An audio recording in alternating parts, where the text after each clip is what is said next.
Olá a todos, gostaria de deixar boas-vindas ao Outliers InfoMoney. Eu sou a Clara Sodré, analista de fundos na XP, e estamos aqui em uma edição especial, Expo XP 2025. Sim, mais uma edição gravada diretamente do maior festival de investimentos do mundo. Fabiano Sintra, temos um super episódio por aí? Olá a todos, super episódio diretamente da Expo, fora dos estúdios do Outliers. Eu sou o Fabiano Sintra, Head de Análise de Fundos da XP, e nessa série especial a gente vai abordar a visão das principais gestoras diretamente aqui do maior festival de investimentos do mundo. A gente vai ter o privilégio de compartilhar visões, teses, perspectivas diretamente de quem está perto aqui dos escritórios, das gestoras, dos agentes de mercado. Então, episódio que vai marcar, hein, Clara? Exatamente, o bacana de ser aqui na Expo é que as trocas estão frescas, está todo mundo aqui acompanhando bastante o que está acontecendo. E o episódio de hoje a gente tem como tema principal crédito privado. E não necessariamente falar de cenário, a gente vai falar um pouco mais sobre o atual momento da indústria, essas mudanças regulatórias, como impacta na gestão como um todo. Então é hora de explorar como a maior sofisticação dos investidores, o crescimento das plataformas, todo esse amadurecimento regulatório pode impactar na dinâmica, na gestão e em tudo que envolve o crédito privado. Estou animado por aqui, temos super convidados, né, Fabiano? Estamos em boas mãos, não só dois ícones do mercado financeiro, mas também dois grandes empresários, viu, Clara? Então os insights aqui vão ser técnicos e também organizacionais. De um lado, Alexandre Miller, sócio e gestor responsável pelos fundos de crédito privado da JGP. Bem-vindo, Miller. E também Alexandre Cruz, CEO e um dos fundadores da Jive Mauá. Bem-vindo, Ale. Agora vamos aqui uma leitura rápida da ficha do currículo dos nossos convidados, tradicionalmente aqui do nosso Outliers. O Alexandre Miller é graduado em Economia pela UFF e passou pela Harvard, trabalhou na UBS e Catu, foi sócio do BTG Pactual, liderando o time de Credit Research. E, aliás, o Miller ele participou do desenvolvimento e gestão de alguns dos primeiros fundos de investimentos focados em crédito privado do Brasil. Miller, muito bem-vindo aqui no nosso episódio. Já o Alexandre Cruz é um dos fundadores da Jive em 2010 e hoje atua como CEO da Jive Mauá, após a fusão com a Mauá Capital, formado em Economia pela USP, em Direito pela PUC e pós-graduado pela FGV. Até fechar a Jive Mauá, ele passou aqui por algumas empresas muito relevantes do mercado. Seja muito bem-vindo, Alexandre Cruz. Muito obrigado, pessoal. Uma super oportunidade de estar aqui com vocês. Acho que todo ano a gente consegue parar um pouco aqui. A Expert ela tem uma magia que você consegue ser muito produtivo em se informar, encontrar as pessoas que eu não encontrava meu xará aqui há um tempão. Encontrar as pessoas que você precisa encontrar, se atualizar, se inspirar um pouco também, né? Porque tem convidados ali que mostram do esporte, a política, a agendas filantrópicas, etc. Então é muito bacana estar aqui. Vamos falar de crédito. Tá fácil, né, Miller, falar de crédito aqui? Vamos falar de crédito. É um prazer estar aqui. Obrigado pela presença. Obrigado. Igualmente, queria agradecer o convite. É um prazer poder trocar essa ideia com vocês, ouvir um pouquinho também da Jive, que é uma casa que nos inspira bastante também, uma casa parceira. Então vai ser uma boa oportunidade de falar do mercado de crédito e de asset management como modelo de negócio. Nós que agradecemos, acho que é um privilégio ter vocês dois aqui no palco da Expo, dois protagonistas na indústria de fundos do Brasil. A gente vê que a nossa indústria aqui, ela caminha para uma fase de maior maturidade, maior desenvolvimento, marcada por movimentos de consolidação no crédito também. Se for olhar o crédito 10 anos atrás e agora, ganhou muito mais escala, ganhou muito mais dinamismo, liquidez também em mercado secundário, o que estabelece um cenário completamente novo e cheio de oportunidades para novos produtos e para clientes.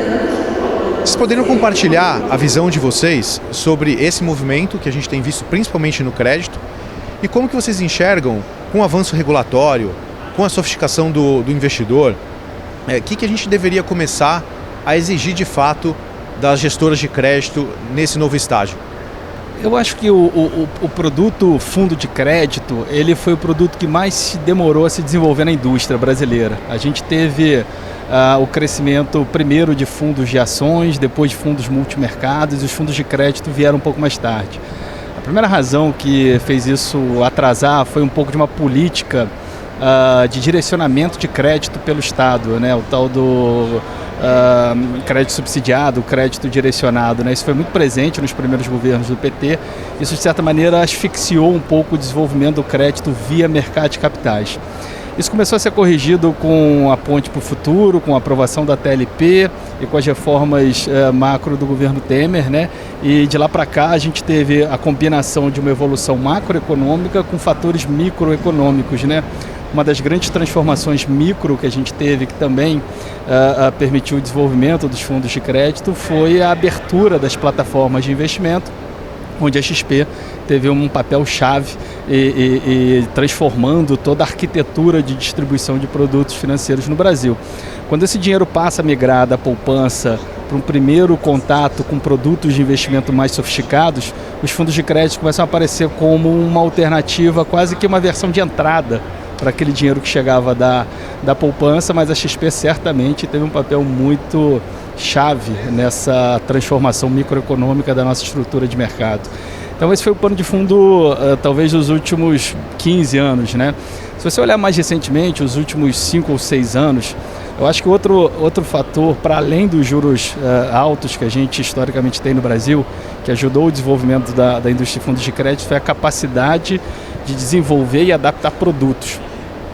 Às vezes a gente vê determinadas classes de ativo reclamando como classe, olha, está difícil para a bolsa, difícil para multimercado, mas de certa maneira nenhuma classe de ativos desenvolveu tantas alternativas de fundos como os fundos de crédito. Desde fundos high grade, fundos que compram crédito aqui e lá fora, fundos incentivados, fundos de special seats, fundos de high yield. O que é uma demanda hoje do mercado. O investidor hoje, por meio da tecnologia, por meio do acesso a plataformas de investimento, ele quer mais alternativas para montar o seu portfólio. E o nosso papel aqui como Asset Management é desenvolver cada vez mais alternativas que atendam a cada perfil de investidor. Então, acho que tenho muito desse mérito de ter sido capaz de desenvolver muitos produtos, integrando políticas de investimento, processos de investimento, tem todo um backstage aqui que é necessário para que isso aconteça. Depois a gente pode aprofundar, mas eu acho que pensar na Asset como plataforma de produtos e não mais como um fundo é uma grande virada de chave que permitiu boa parte dessa evolução que a gente viu na indústria. Eu concordo super e acho que esse processo todo, difícil, né, fez com que houvesse uma concentração bancária muito grande no Brasil e o crédito ainda segue essa concentração bancária, né? Muitas vezes alguns bancos menores em situações mais difíceis, em várias crises globais que a gente teve, que o Brasil era mais afetado ainda do que hoje, a gente teve muito processo de banco comprando banco, muito processo de banco salvando o banco. E isso fez com que a concentração de crédito nos principais bancos brasileiros até 20 anos atrás era ainda mais alta, né? Se tem uma comparação com os Estados Unidos, mais ou menos 10% do crédito está nos 50 maiores bancos. Aqui a gente tem por volta de 80%, um pouquinho menos, de todo o crédito em 5 bancos, né? Então foi muito importante isso que o Miller falou, essas mudanças todas que aconteceram. E a plataforma XP aqui, uma das mais protagonistas, talvez a mais pujante e a mais diversificada em crédito, fez com que o pequeno investidor tivesse acesso a esse monte de produtos que o Miller comentou super bem. É hoje a classe de ativos do mercado financeiro que tem mais produtos diferentes, risco, retorno, prazo e etc. E eu acho que o papel das assets ele acaba sendo importante, porque o sistema bancário é fundamental, mas o sistema bancário tem uma dinâmica própria, tem uma regulação própria, natural que tenha uma dinâmica própria, tem muitos subsídios cruzados e etc. Então as assets vêm preencher um espaço tanto para o empresário, para a empresa que precisa de alguma coisa um pouco diferente do que é possível fazer na escala que os bancos fazem, com a regulação que os bancos têm, e por outro lado para que o investidor tenha acesso, um juro alto aqui como a gente tem historicamente no Brasil, salvo ali no Covid, tem acesso a um produto que também dá esse carrego importante.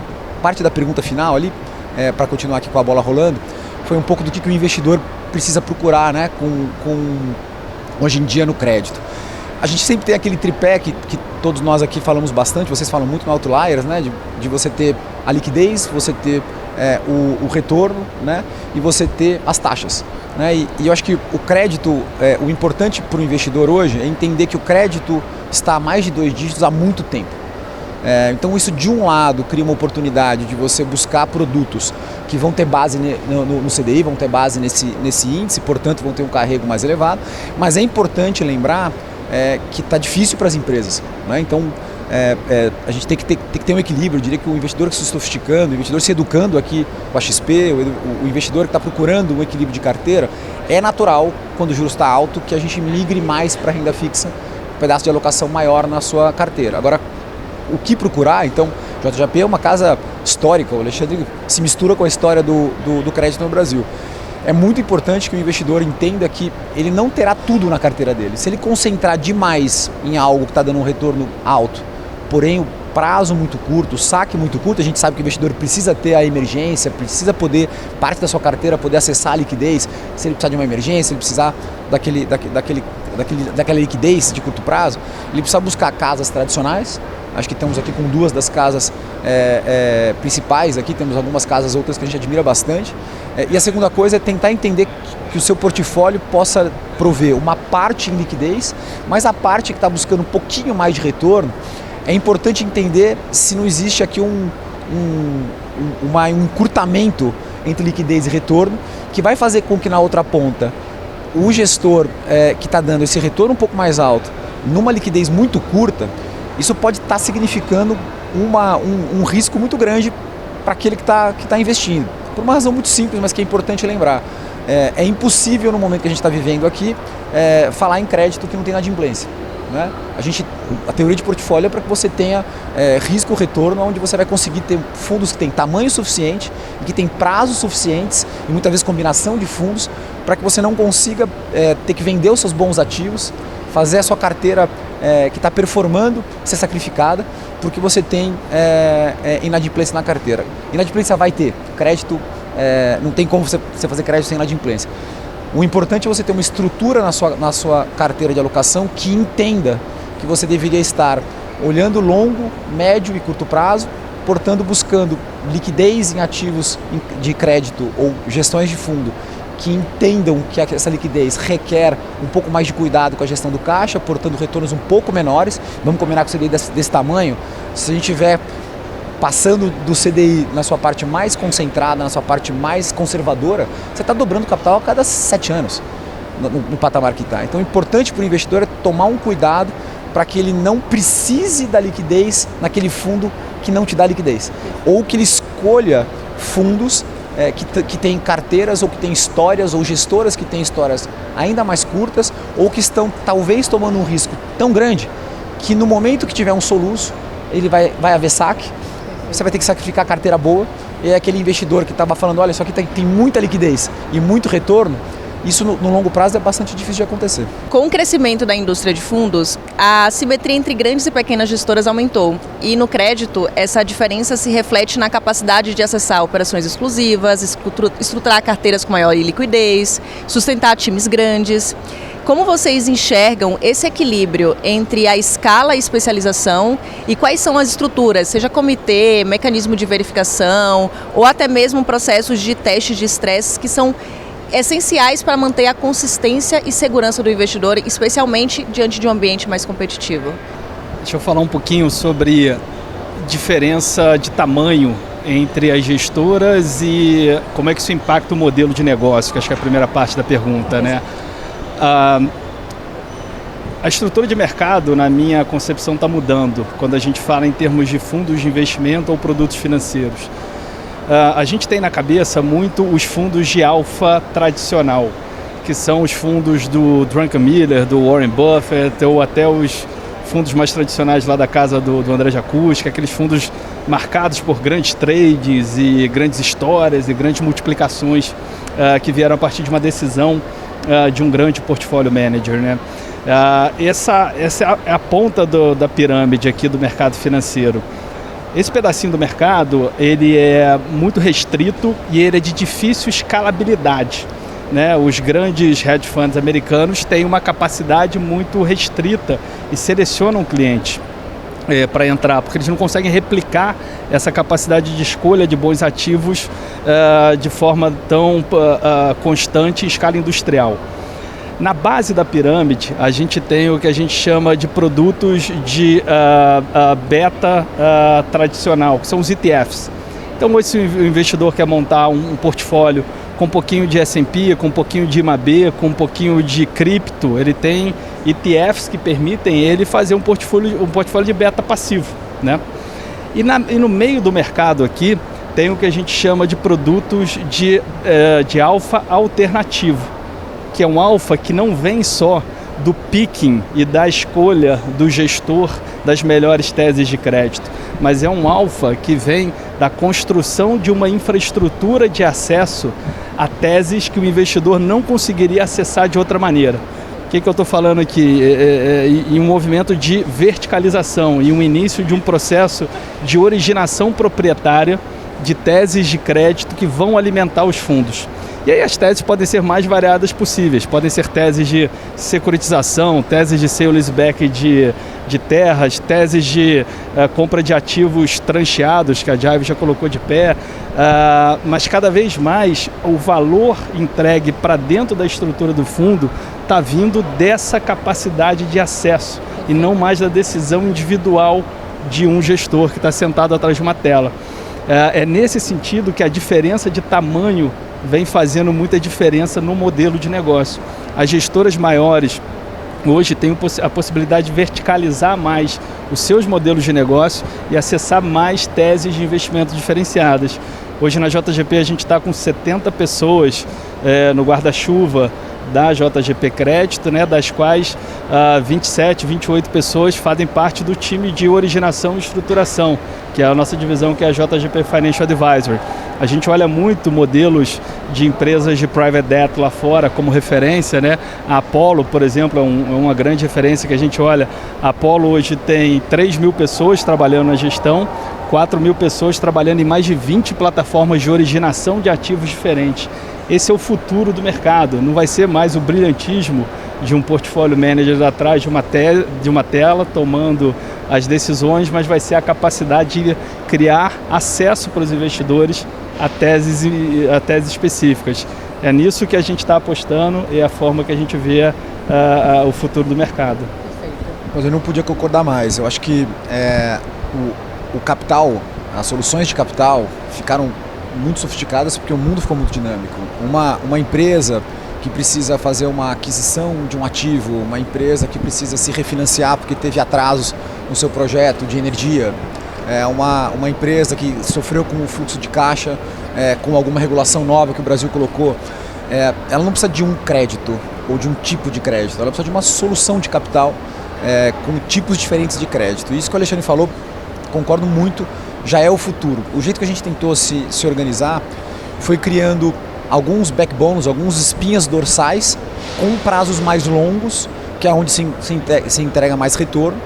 Quando você tem produtos de 360, como é o nosso BN 360, etc., e como tem lá na JGP também, a gente consegue ter uma estrutura de capital longa, onde você tem uma tranquilidade, porque crédito, com raríssimas exceções, a gente não vai receber o dinheiro daqui a 45 dias com algumas poucas exceções de alguns poucos produtos. A maioria a gente está falando de anos para receber.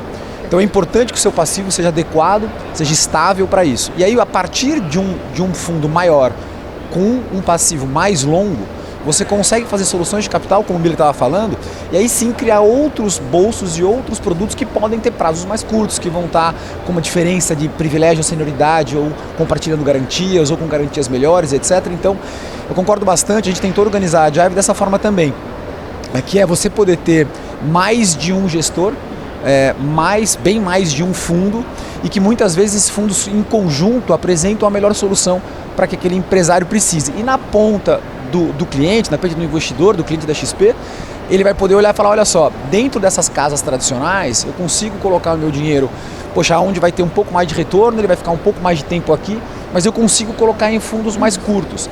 E o que é interessante, caso você tenha mudança de capital, saques, mudança de liquidez nos fundos mais curtos, como a gente está falando dos mesmos papéis ou de estruturas de papéis parecidos, os fundos mais longos conseguem dar liquidez. Então você consegue, inclusive, na nossa visão aqui empresarial, você consegue ter com uma estrutura mais diversificada, com soluções de capital, como o Miller falou, você dá mais segurança para os fundos mais curtos, porque ele consegue encontrar a saída dentro de casa ou de parceria, né? A gente já fez muita coisa junto, estamos fazendo uma agora importante. É importante que você tenha casas que tenham essas estruturas, porque no crédito a gente não compete, no crédito a gente compartilha, né? Então você consegue falar, olha, eu tenho aqui na minha carteira fundos mais curtos, fundos mais longos, mas seja dentro de casa, seja em casas parceiras, se você tem uma estrutura empresarial bem montada, com essa cabeça que o Miller comentou de solução de capital, não existe um tipo de produto que vai atender aquela empresa, aquele empresário, aquele setor, você consegue navegar bastante bem para o seu cliente e para o negócio. No final do dia, o cliente ele precisa que o negócio, empresa, você falou bastante de ser empresarial esse papo aqui, o negócio gestora precisa ser de longuíssimo prazo, né? Ele precisa passar por gerações. Então a estrutura dos fundos não podem depender de um gestor, de uma estrela, né? Como já foi uma fase anterior do passado de outras categorias de produto. A indústria de fundos no Brasil cresceu muito ao longo dos últimos 10 anos. Hoje a gente já beira praticamente 10 trilhões de reais sob gestão. E muitas gestoras cresceram junto com esse movimento também. Gestoras que estão fazendo um trabalho sério, profissional, obstinado há mais de uma década. Então é natural que em algum momento chegue o desafio de preservar esse legado que foi construído, de integrar uma nova geração de profissionais para dar continuidade nesse sucesso. O Guilherme costuma dizer na XP que o que trouxe a gente até aqui não necessariamente é o que vai levar a gente adiante. E é preciso enxergar o que vem adiante. Queria perguntar para vocês, como que vocês enxergam essa transição de liderança dentro desse setor, dentro de crédito? Vocês são empresários, CEOs renomados. Sem dúvida, requer coragem, é algo muitas vezes que tem a sua complexidade. Quais são os elementos institucionais que vocês acreditam que precisam ser preservados para continuar evoluindo, para que o processo decisório continue gerando valor para os clientes no longo prazo? Essa frase do Guilherme é boa, né? De que o que nos trouxe até aqui não necessariamente vai ser o que não vai nos guiar para o futuro. Eu acredito bastante nisso, que a única certeza que a gente tem é que a gente vai precisar se adaptar. A gente não sabe de mais nada, só que a adaptação vai ser necessária. Do ponto de vista de evolução empresarial da companhia, eu acho que eu não conheço outra forma de fazer ou de orientar uma coletividade sem um componente de cultura corporativa forte, né? Sem que a gente tenha uma clareza nos princípios e valores que guiam a nossa organização e no projeto empresarial que a gente quer construir. É isso que fecha o arco de cultura na minha cabeça, né? A gente, na JGP, tem o privilégio de ter tido uma fundação cultural muito sólida e muito reconhecida do André, né, principalmente, com componentes de cultura muito bem estabelecidos, né, a integridade, o hard working, o pensamento global. Então foi uma primeira camada de componentes culturais determinantes para a gente. Eu diria que o nosso trabalho nessa evolução e nesse crescimento da JGP Crédito foi de adicionar um segundo nível de componentes culturais aos primeiros níveis dos nossos fundadores, né? Então a gente tentou estimular muito componentes de empreendedorismo com a criação de novos produtos, de novas verticais, componentes de trabalho coletivo e colaboração, né? Modificando um pouco a forma que a gente avalia o desempenho, a forma como a gente pensa o mérito na organização, né? Então a gente adicionou camadas para tentar deixar o modelo de negócio cada vez mais competitivo, né? E daqui para frente a gente sabe que a gente tem essa responsabilidade, né, de levar o legado dos nossos fundadores, né, sempre preservando os valores centrais, mas mantendo o negócio competitivo e, acima de tudo, provendo produtos financeiros que entreguem retornos consistentes e adequados para os clientes. Esse, no final do dia, é o nosso grande objetivo. Acho que é a mesma linha aqui. A gente, quando olha o desafio empresarial e a pergunta de como é que você equilibra a especialidade com generalidade e escala, a gente tentou organizar a Jive em unidades de negócio, né? Então, para que você preservasse um nível de especialidade nas unidades de negócio. Então são 3 unidades de negócio, a unidade de negócio imobiliário, de crédito privado e de special situations, e promover a cooperação, a sinergia entre esses grupos. É muito fácil falar, é super difícil de fazer, e você precisa necessariamente ter o elemento cultural, e o Miller falou uma coisa aqui que talvez seja o desafio mais eterno de qualquer instituição, e no mercado financeiro, onde tudo é muito medido, é a meritocracia. E a meritocracia é complexa porque você tem os fundadores, você tem os high performers, vocês têm os high performers, mas que não são muito cooperativos, que criam entropia no sistema. Esses são difíceis, né? Porque você tem que tentar medir qual é o nível da entropia, nem sempre é fácil, a performance é mais fácil. Mas principalmente, todos aqui sabemos que o mercado de investimento ele é uma corrida sem fim, lá como diz o Simon Sinek, né? Então, quando a gente falecer, nossos filhos vão estar continuando investindo em nossos patrimônios. Significa que quando o investidor vai colocar dinheiro na JGP, na Jive, em outras gestoras mais longevas, ele vai colocar e ele tem que analisar se aquilo passa por geração, né? Então o Miller estava falando, poxa, aqui a gente teve para mim o André foi o maior trader do Brasil, talvez os maiores traders do Brasil, com certeza os melhores do mundo. Pô, é difícil passar a geração, então requer uma nobreza muito grande dele e requer uma filosofia de meritocracia muito grande. Então, para nós aqui, a gente procura que essas unidades de negócio deem a especialização, mas o incentivo econômico baseado na meritocracia e na cooperação, até para dar soluções de capital, que a gente estava falando agora há pouco aqui na conversa, né, de mais de um fundo, às vezes mais de uma unidade de negócio, poder fornecer uma solução de capital para o empresário, para a empresa e para o investidor. Isso aqui só funciona quando a gente tem um modelo de incentivo econômico que equilibre ser especialista e olhar para o seu quadrado, mas sem que isso implique perder sinergia ou competição interna em excesso. Então, a forma de fazer isso é, por exemplo, em fundo de crédito, como a maioria dos empréstimos, dos produtos financeiros ligados a crédito são de longo prazo, é muito complexo a forma de você remunerar. Se ela for de curto prazo, você está desalinhando o que o cliente está recebendo lá na frente, e de muito fundo de crédito paga performance semestral. Então, a gente teve muita discussão dentro da Jive se o certo era as performances semestrais irem direto para o bolso da equipe de originação, da equipe de gestão. Pareceu para nós que precisava ser mais diferido ao longo do tempo, para você evitar, por exemplo, empréstimos mais estruturados, onde você tem até prazos de carência, você vai estar pagando performance por um produto que a empresa o cliente ainda não pagou, né? Não pagou uma parcela, né? Então, acho que passa por uma questão muito importante de meritocracia, mas passa por uma questão de incentivo de longo prazo, né? A gente tem lá o nosso jargão, o nosso valor é a consistência. Se o investidor vai passar de geração para geração o patrimônio daquela família, a gestora precisa ser capaz de fazer as gerações avançarem. Como aconteceu na JGP, que tem mais tempo que a Jive, como está acontecendo agora na Jive.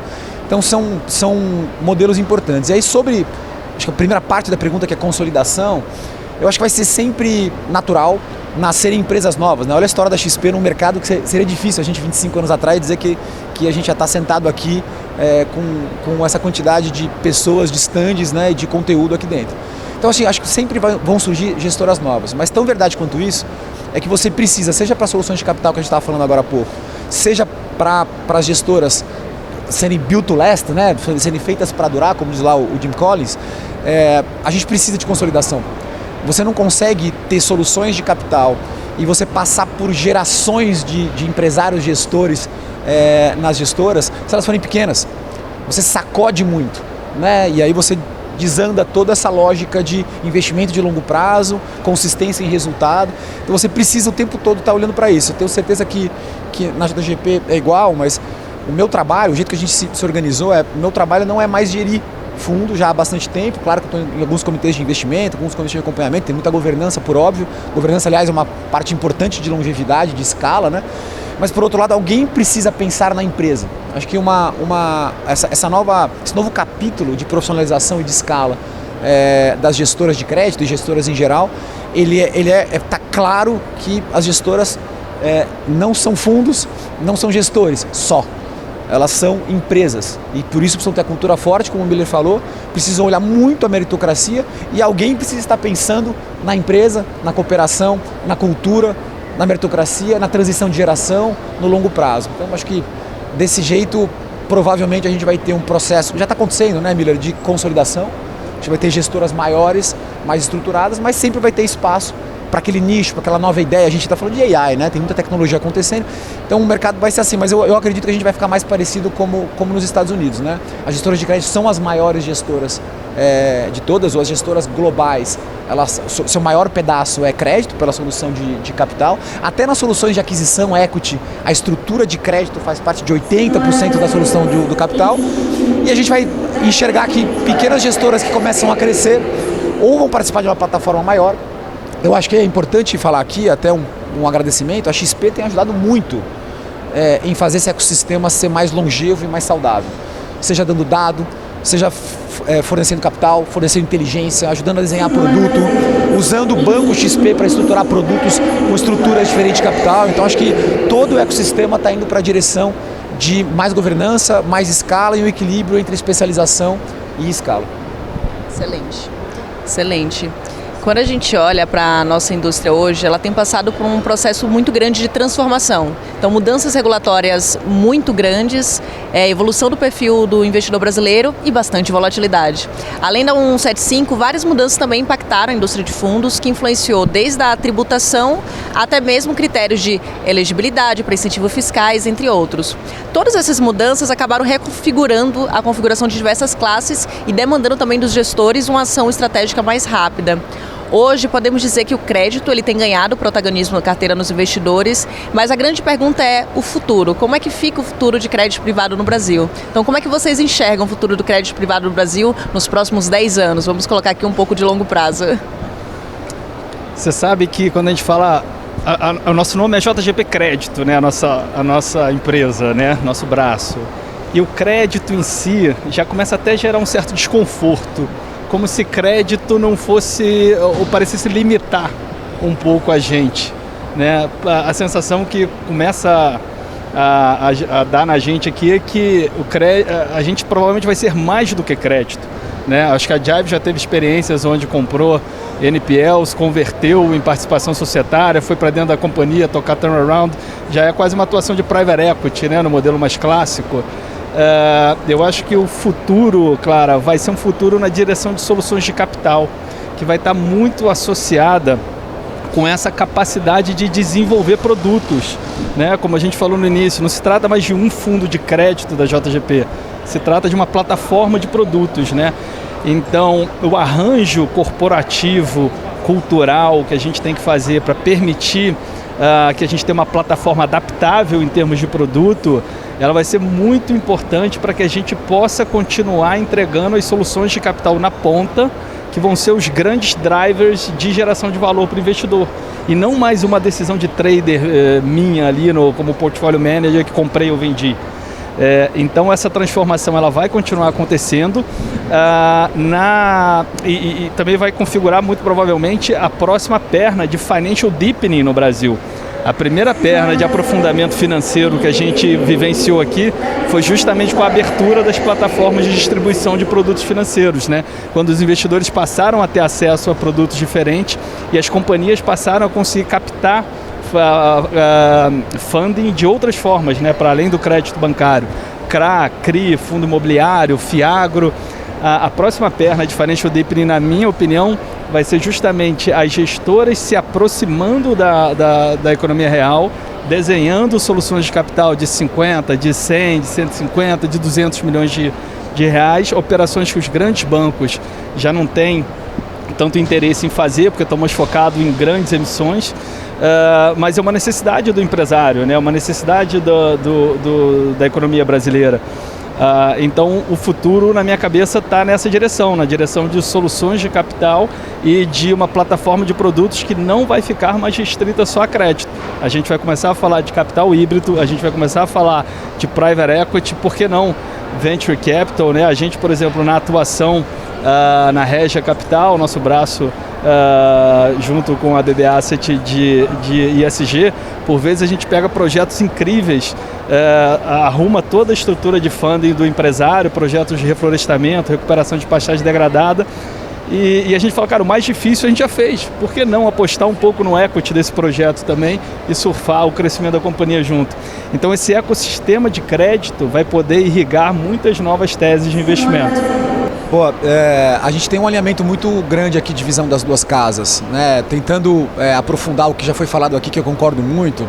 Se a gente olhar a indústria de FDICs, né, os fundos de investimento em direito creditório, a gente tem ainda um espaço muito grande, XP tem trabalhado bastante nisso, em acesso das famílias, das pessoas a crédito, né? Então a gente sabe que o Brasil historicamente tem spreads muito altos em produtos bancários ainda muito antigos, necessários, mas que estão em profunda transformação. Então crédito rotativo, cheque especial, cartão de crédito, etc. A gente está vendo aí o consignado privado, então acho que tem um espaço na pessoa física enorme, né, onde tanto os bancos quanto, puxado muito pelas gestoras, por nós aqui, pela XP, vão também evoluir, mas acho que existe um espaço, né, o Miller usou o financial deepening, né, aprofundamento do mercado de capitais.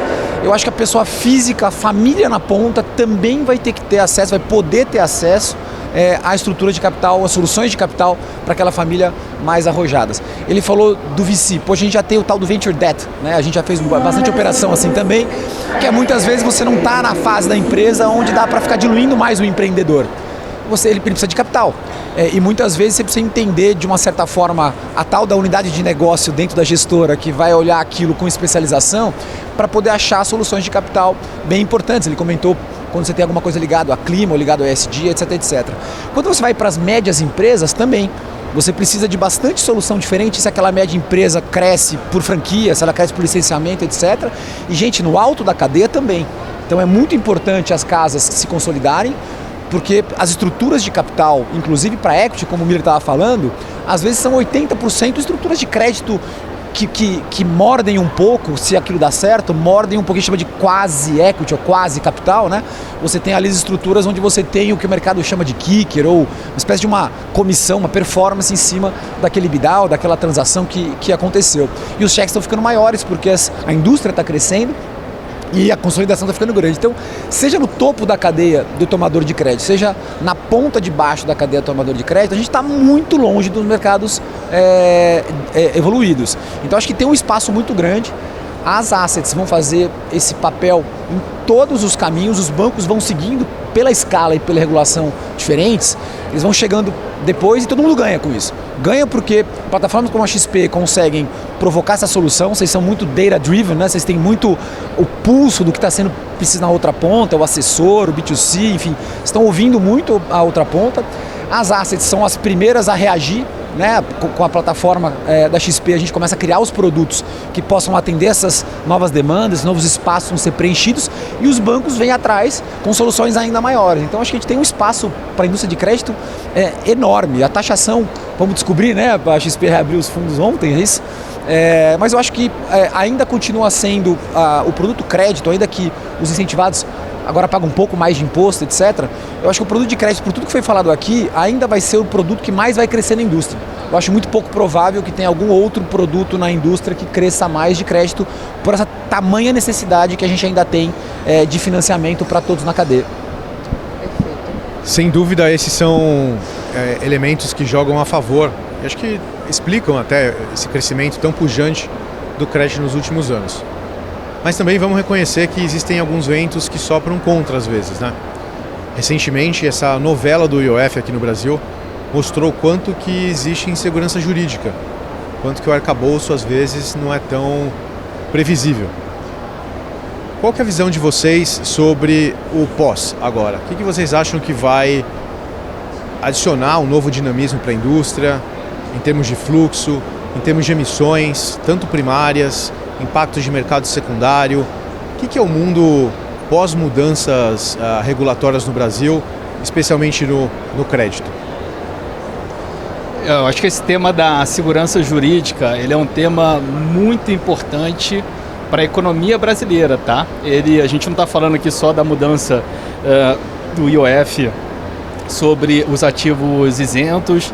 A gente está falando aqui sobre a PEC 66, que mudou, que está prestes a mudar as regras para correção de precatórios. A gente está falando aqui da baixa estrutura, ou da fraca estrutura que a CVM hoje conta para regular relações entre minoritários e controladores também. A gente viu recentemente a renúncia do presidente da CVM como um sinal preocupante. A gente está falando sobre situações de recuperação judicial que por muitas vezes ficam agarradas em jurisprudências que aumentam muito a incerteza para toda a economia e o custo de crédito para todas as empresas.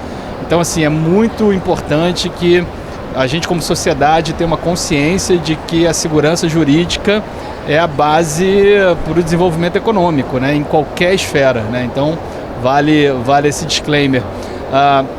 Sobre os produtos incentivados, né, a gente tem, então, agora o IOF vai passar a ter, a partir do ano que vem, o IOF de 5%, né, o imposto de renda de 5%, mas ao mesmo tempo a gente passou a ter a alíquota única em todos os instrumentos financeiros e não mais a alíquota regressiva, né? Agora a gente está com uma alíquota única de 17,5%. Então acho que é na margem, é uma piora de rentabilidade, mas eu não consigo ver uma grande realocação na indústria, né? A gente tem uma situação hoje onde os fundos de crédito e os ativos de crédito, eles estão com um carrego muito alto, né? A rentabilidade diária deles, mensal deles é muito elevada. Mesmo em outras categorias de investimentos, estava comentando com o Alexandre antes da gente entrar, a NTNB, que está com juros real muito alto, por exemplo, a 7,5%, com IPCA em torno de 4,5%, a gente está falando de 12% ao ano. A NTNB está rodando a 3% abaixo da Selic numa projeção de carrego, né? É claro que se houverem mudanças de níveis de juros reais, você tem todo o impacto de marcação a mercado, mas o carrego conta muito, né? A Bolsa, que é uma outra classe de ativos aí muito comentada, a Bolsa não tem carrego, né? Ela pode estar barata no histórico de múltiplo, mas perde também numa comparação de carrego com os ativos incentivados ou com os fundos de crédito. Então, assim, eu acho muito difícil que essa mudança do IOF, do imposto de renda, seja suficiente para trigar uma grande realocação na indústria que cause impactos materiais aí no curto prazo. No começo do ano, Miller, você tinha previsto, a JGP tinha previsto um ano um pouco mais tímido em termos de emissões de crédito privado, né? A sua visão é que isso continua? Esse novo cenário tem uma retomada de emissões, uma corrida até 31/12 pela isenção?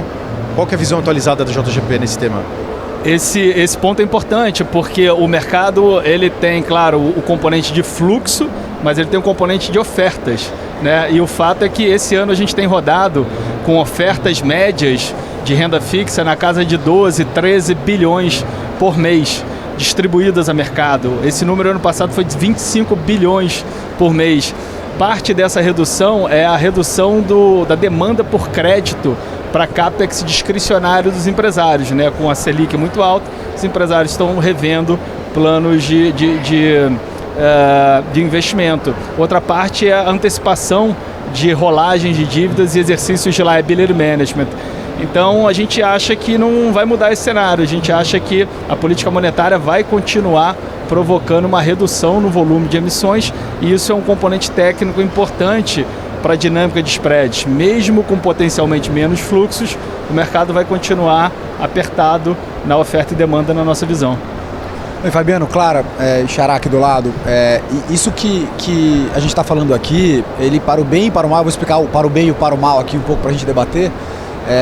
Eu acho que a dinâmica de volume de crédito ela vai continuar crescendo, ainda que eu concorde muito que talvez em taxas menores aqui. Quando você tem um custo de crédito tão alto, quando você tem uma Selic de 5, se a gente for pensar na base da cadeia, a gente está falando de spreads muito mais altos, e no alto da cadeia aqui, às vezes, por um volume de captação muito grande, spreads fechando. Então, olha que interessante, você tem risco-retorno no topo da cadeia, que deveria ser um risco mais baixo, ficando desbalanceado, e você tem o custo de capital para o pequeno e médio e para a família muito alto, há muito tempo. Então, acho que o grande ponto aqui, a gente não sentiu grandes inadimplências porque o PIB ainda estava crescendo muito.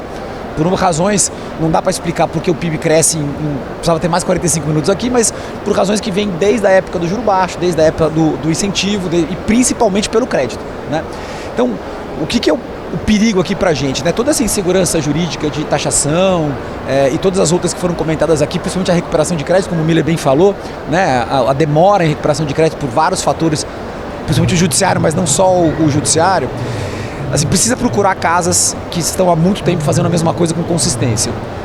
Porque a gente tem um perigo de cenário que é, se a gente tiver mais tempo de juro alto, que é o provável, mas se tiver um decrescimento de PIB numa desproporção muito grande, descompassada, vai ter muita inadimplência.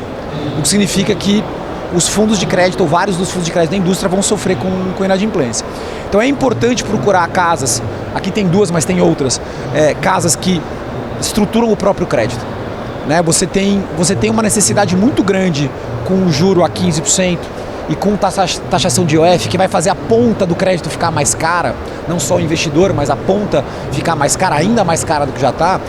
Você vai precisar rodar essa dívida, você vai precisar dar mais empréstimo, vai ficar rolar essa dívida. E o mercado de capitais está fechado, no sentido de abertura de capital, follow-on, etc, etc. Então, para as empresas maiores, você não tem outra saída de capital que não seja o crédito hoje em dia, né? As transações estão menores, as vendas, compras estão menores, a abertura de capital praticamente inexistentes, etc.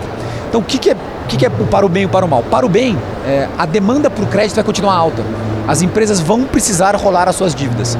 Então, vai ter bastante pipeline. O que é o para o mal? Separar o joio do trigo. É muito importante focar em empresas de qualquer categoria, em empresas que têm margem alta. Ainda que tenha um nível de endividamento um pouco mais alto, você precisa ver se a margem é alta e principalmente se a estrutura que você tem para montar essa solução de capital tem ativos que protegem em cenários mais difíceis. Então, eu acho que o mercado de crédito, para terminar, ele vai seguir pujante, ainda que taxas menores de crescimento. Ele ficou mais caro por essas taxações agora. E a demanda das empresas, pelo menos até agora, o Banco Central tem sinalizado que vai ficar com crédito alto, com Selic alta por bastante tempo. As empresas vão precisar de crédito. Então é importante procurar casas e procurar alocações onde você tem segurança de que casas como essas e como outras passaram por isso no passado. Passaram 5, 7, 10, 15 anos atrás, passaram por isso no passado e performaram bem com consciência para os seus clientes. Tá perigoso. O momento é de cautela. Tá perigoso. Alexandre Cruz, Alexandre Miller, nós agradecemos a presença de vocês aqui no nosso Outliers edição especial Expo XP 2025. Eu acho que passamos por pontos muito relevantes do futuro realmente da gestão de crédito privado aqui nesse episódio, e a gente segue aqui com a nossa esteira de gravações que vai passar por diversas classes de ativos, não é, Fabiano Sintra? A grande beleza de estar aqui na Expert é poder encontrar com as lideranças dos mercados, eles são acessíveis, a gente consegue se atualizar sobre o que está acontecendo, tem sites olhando lá para frente. E o Outliers é uma forma de fazer essa ponte para quem não pôde vir na Expert, mas está acompanhando também tudo que está sendo discutido aqui. Muito obrigado, Miller, obrigado, Ale, mais uma vez. E a gente segue com mais coberturas em outras classes também nos próximos episódios, né, Clara? Exatamente. Estaremos nesse mês de agosto semanalmente no YouTube da XP e do Infomoney, trazendo esses episódios gravados diretamente do maior festival de investimentos do mundo. Até a próxima, pessoal!